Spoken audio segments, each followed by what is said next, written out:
ஏற்ற களங்கள் எதிர் பொங்கி மீதளிப்ப மாற்றாதே பால் சொரியும் வள்ளல் பெரும் பசுக்கள் ஆற்றப்படைத்தான் மகனே அறிவுராய் ஊற்றமுடையாய்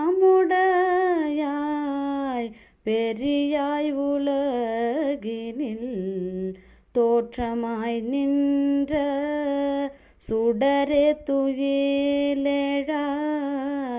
மாற்றார் உனக்கு வழி தொலைந்துன் வாசற்கண் ஆற்றாது வந்துன் அடிபணியுமா போலே போற்றியாம் வந்தோம் புகழ்ந்தெலோரெம்பாவாய்.